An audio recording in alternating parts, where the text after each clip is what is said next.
নমস্কার প্রিয় ভক্তগণ, তোমরা কি জানো একাদশী পালনের সেরা উপায় কি? অনেকেই এই দিনে শুধু উপবাস করেন, কিন্তু একাদশীর আসল মাহাত্ম্য শুধুমাত্র না খাওয়ার মধ্যে নয়। আজ আমরা জানব কিভাবে ভক্তি ভরে ও শুদ্ধ মনে একাদশী পালন করলে সত্যিকারের আধ্যাত্মিক শক্তি জাগ্রত হয়। একাদশী মানে হল চাঁদের একাদশ তিথি, যা ভগবান বিষ্ণুর প্রতি উৎসর্গীকৃত। শাস্ত্রে বলা আছে, এই দিনে মানুষের মন শান্ত ও ঈশ্বরের শক্তির প্রতি অধিক গ্রহণক্ষম হয়। তাই এই দিনে উপবাস, জপ, ধ্যান ও প্রার্থনা বিশেষভাবে ফলদায়ক হয়। ইন্দ্রিয় ও চিন্তাকে নিয়ন্ত্রণের মাধ্যমে আমরা অন্তরের ঐশ্বরিক শক্তির কাছাকাছি পৌঁছে যাই। উপবাসের আসল উদ্দেশ্য। একাদশীতে উপবাস মানে শুধু না খাওয়া নয়, এর আসল অর্থ হল ভৌতিক আকাঙ্ক্ষা থেকে নিজেকে মুক্ত করে ঈশ্বরের চিন্তায় মন স্থির করা।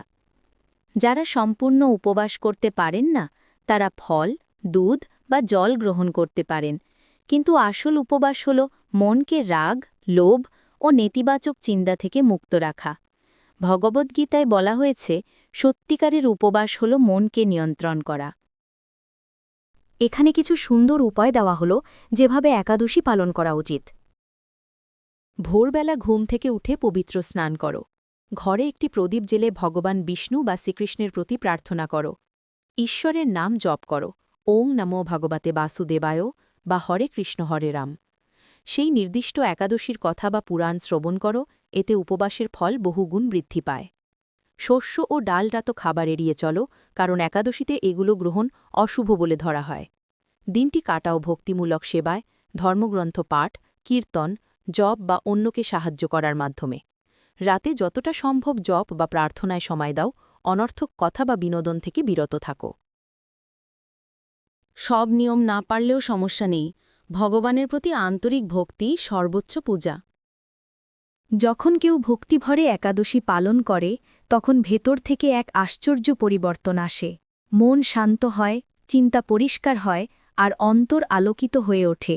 এটি পাপ ক্ষয় করে, শুভ ইচ্ছা পূরণ করে ও জীবনে শান্তি আনে।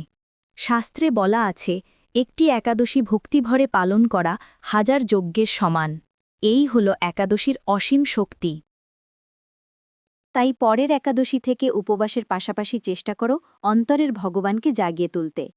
যখন আমরা প্রেম ও শ্রদ্ধা নিয়ে আত্মসমর্পণ করি, তখন ভগবান বিষ্ণু আমাদের মন ও জীবনকে পবিত্র করে আশীর্বাদ করেন। যদি এই ভিডিওটি ভালো লেগে থাকে, তাহলে লাইক দিও ও চ্যানেলটি সাবস্ক্রাইব করো। কমেন্টে লিখে দাও, জয় শ্রীকৃষ্ণ। তোমার একটিমাত্র কমেন্টও আমার ভক্তিমূলক যাত্রায় অসীম অনুপ্রেরণা দেয়। ভগবান বিষ্ণু তোমার জীবনে শান্তি, ভক্তি ও আলো বর্ষণ করুন। হরে কৃষ্ণ।